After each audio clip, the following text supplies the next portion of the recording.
Hello, I'm David Wrobel, 2019 to 2020 President of the Western History Association, and I'm thrilled to have this opportunity to welcome you to the 2020 annual meeting. Had our horizons been pandemic-free, we'd be gathering in Albuquerque, a former and long-time home of the WHA office and one of the most important meeting grounds for Western cultures.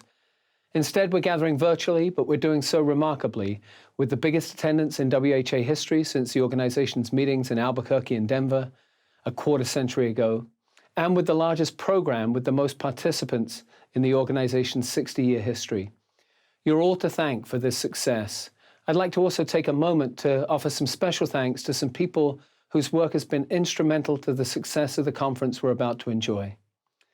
The WHA Council and the WHA Executive Director and office staff saw the potential for a big digital conference rather than a sort of small-scale shadow conference of the kind many professional organizations have opted for during the COVID crisis. We all owe them a debt of gratitude, and especially the graduate students and younger scholars who have the ability to gain professional experience, to network, and to build their resumes through this meeting. Thank you, Elaine Nelson, for your tireless, unerringly patient, and invariably innovative leadership of and service to the Western History Association. The WHA office has moved from Omaha, Nebraska to Lawrence, Kansas in the midst of a pandemic, and you've somehow managed to not skip a beat as you've undertaken a new position at KU, negotiated a great new setup for our organization, and managed to get us released from hotel and convention center contracts with no financial penalties.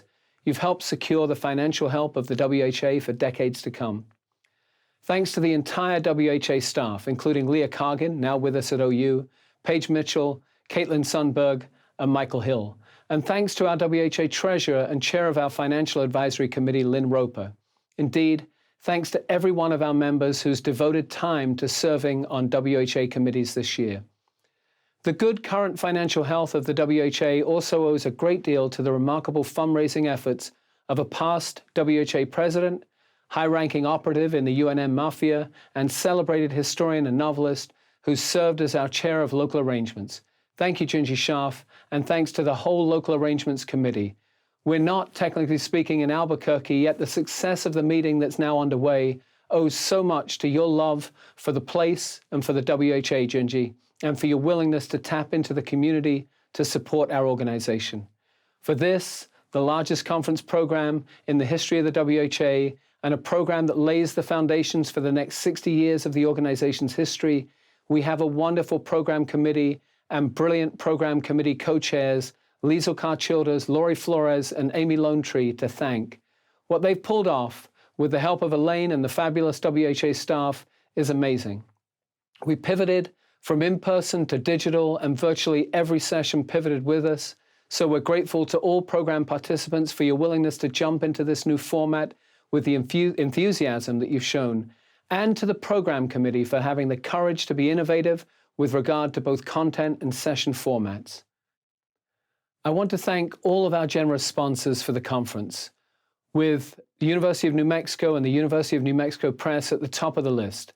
Thanks to UNO for hosting the WHA office these past several years, thanks to KU for becoming our new host, and thanks too to my own university, the University of Oklahoma, for finding ways to enable me to be a dean and at the same time devote time to the WHA this past year. I want to thank the graduate students at UNLV and OU who I've had the good fortune to work with these past 20 years. Getting to be a part of all of your journeys as scholars of the West and America has been one of the very most enriching and instructive sets of experiences in my own intellectual journey. The same goes for my faculty colleagues at UNLV and OU. I've been very fortunate to work at two such wonderful places. I'd also like to share with you how special this moment is for me and how honored I am to have had this opportunity to serve the WHA as your president.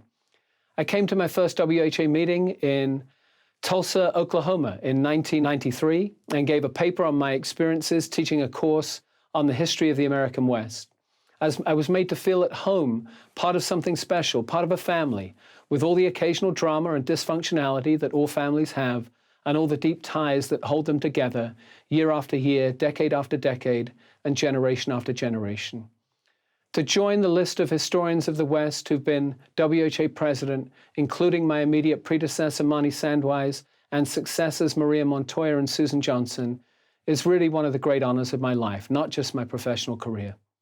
Thank you all, and please, please have a great conference experience and continue to help and support each other as we begin the next 60 years of the Western History Association's history together.